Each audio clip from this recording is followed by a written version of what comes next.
Hello everybody, my name is RagingRaptor and welcome to a new World of Tanks preview.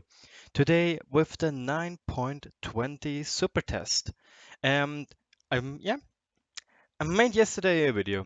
Yes, you heard it right. And I told, if you didn't watch it, feel free to rewatch it and or have a look at it. And it was about the medium tank changes, which is coming to the Russian tanks, as you can see here. And in this video, I said that there will be also changes to the I7, and here, whoop, here we have them. And honestly, let's talk about those I7 changes a little bit. The I7 so far is a little bit of a tank, which is just for breakthrough. And this breakthrough works decently enough. You have the spike nose, you have a far less not as humongous E100 lower plate, and it kind of works. Your turret is amazingly strong. You need premium ammunition from a TD to penetrate it more or less reliably. But this tank struggles with accuracy and DPM. So, what does Wargaming think? What should we do with this tank? Give it a new power to weight ratio? Wait, what? No. What they changed so far is they gave it a rather strong power to weight ratio. And I think this is really the best approach. This tank can go up to 60 kilometers per hour, which is definitely not bad. But is this the right approach to give this tank a better engine or in quote unquote better HP to ton ratio? I don't know, like so far in pro play and in clan wars, the 113 gets picked more than the i7 because it has much better DPM and is faster. And now I'm actually a little bit curious, World of Tanks wiki, because the Object 260, which luckily I was able to get, is rather strong when it comes to speed. And again, like last time, I have here the stupid shit that I'm in the German wiki, which is bullshit. No, which has a rather strong power to weight ratio. Object 260 is really, really strong when it comes to speed and maneuverability. And many people also try to use this tank as a medium tank. Let's have a look what exactly this tank has for a power to weight ratio. And here comes my personal problem. This tank will, also the IS-7 will be almost as fast as the Object 260. But the Object 260 has, in the end, a better gun and a better DPM. But the Object 260 is, in my opinion, not a heavy tank. It's more or less a medium tank, heavy tank hybrid.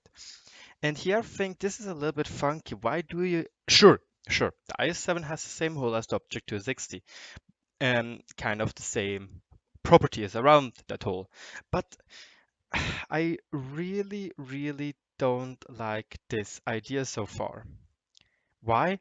Because the IS-7 doesn't really need such a buff because it is in the end a heavy tank, not a medium tank.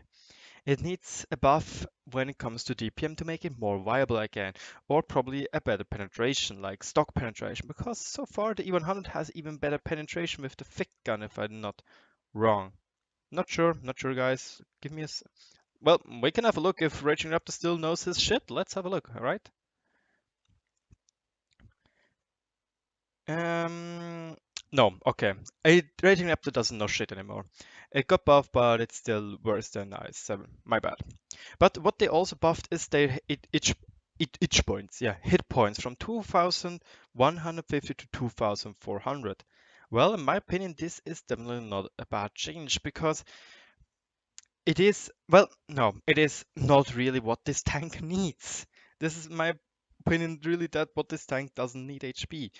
I had a brain fart before I wanted to say that it needs it. No, the 2150 HP are not bad. The tank can play around, and I think those 250 HP more can maybe help you against the tier 9, tier 10 light tank, but that's about it. What, in my opinion, is a little bit better is that they buffed the aim time by 0.2 seconds and gave it, like the medium tanks, a whole bunch of buffs to its accuracy on the move. And I gotta say, there are rather lot buffs. Look at that, from 5.1 to 4.3. those are a lot of buffs, and I think this tank will be much more accurate, and I think this tank will be used as maybe even more in pro play or in Glamours again, where this tank will be um, supporting medium tanks because of its new gain speed. But still, the problem with an i7 is also that it has rather poor, how's it called, soft stats, like on hard, medium, and soft terrain. So I don't know, might be interesting, we don't know yet. But another thing, the ISU 152 gets changed. It loses the BL10 gun. Like the gun, the auto pen gun on tier 8. Not anymore with the Stritzwagen S1 and the UDAS 03. But it's still, well, it will get a little bit nerfed. And for that, we also go back into the wiki because they, like I have two different sources where I get the information from. Read the status block and the Armor Patrol, where I personally like Armor Patrol more. But this time on status block, they gave us the aim times. And, damn it, it doesn't show how many seconds, fuck.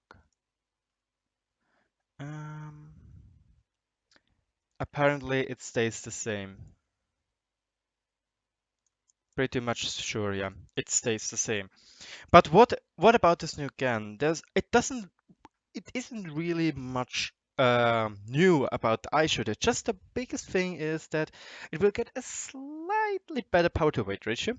It will lose two guns, the A19 and the D25S guns, which, well, they are not the biggest problems. In my opinion, it's just something you need to grind through. Definitely, yes, this is true. You need to grind through that shit, and it can be annoying. Is it that one? Yeah, actually.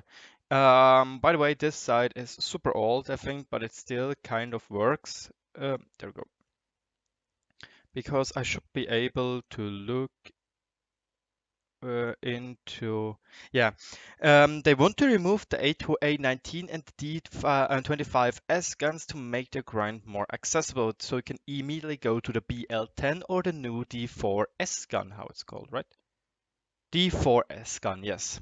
They want to shorten the grind still. Those guns, you were able to get them on the SU-152. So if you like the SU-152 and you thought, hey, the HE howitzer on tier 7 is so much better than on tier 9, you probably grinded just through those guns, so you didn't need to grind them here.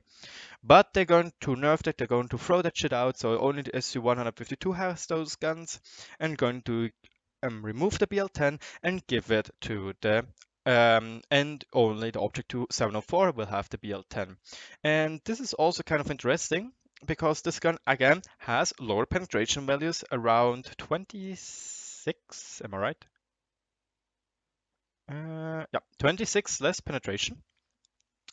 And yeah, and they will reduce the muzzle velocity from 880 milliseconds to 850 meters per second. Milliseconds, what the hell? Not a really big change in my opinion. That's not a big deal.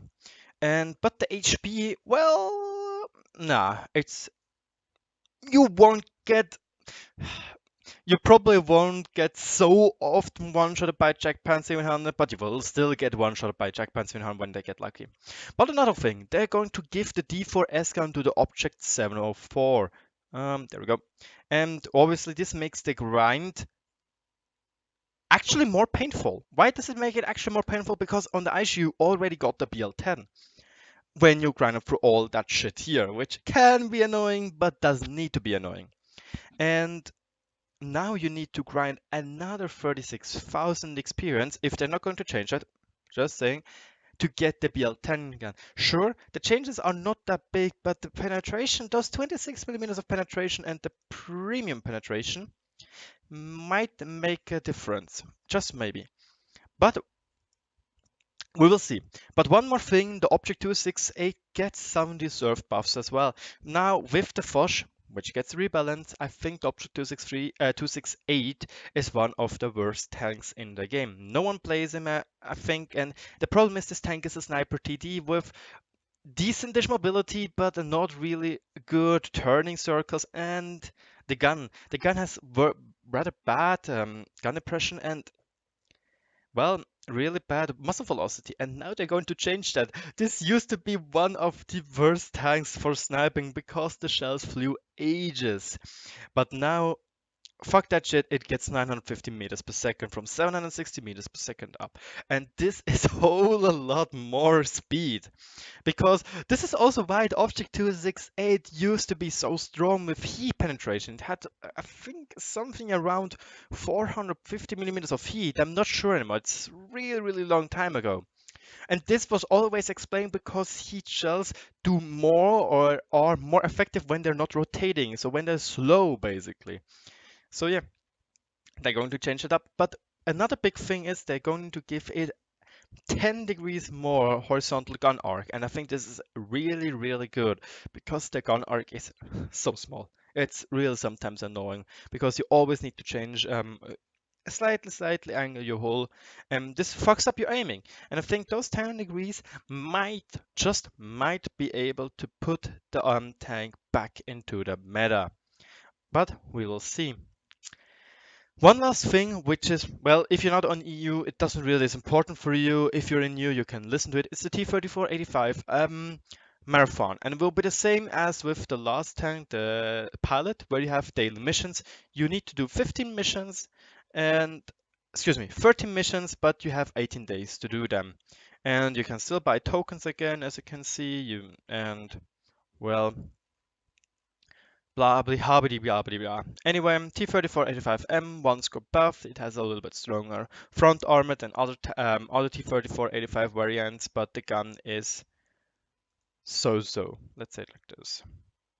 Like the Rudy has 160 millimeters penetration, which is 16 penetrations more than this tank. What? Yeah, no, not sorry, I looked wrong. What? Okay, this again, the other side is a little bit outdated. My bad that I'm looking there. The medium tanks, T-34-85, T-34 Rudy, those three tanks.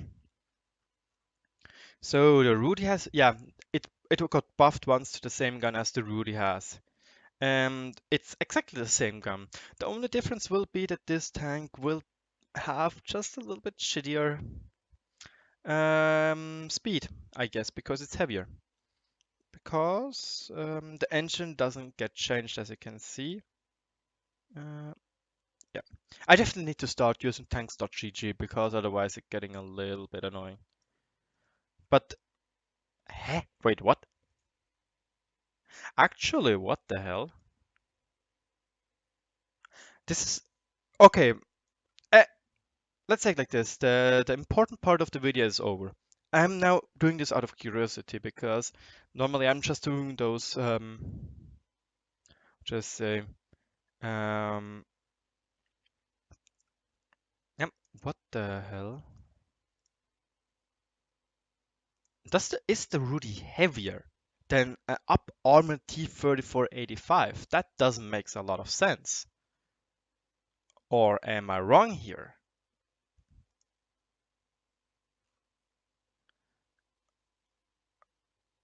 Um, yeah, I need to do it here. Um, again, I don't really use often that site. Okay, Rudy, this tank.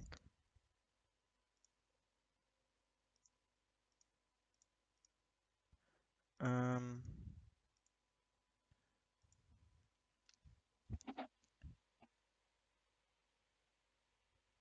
wait, what?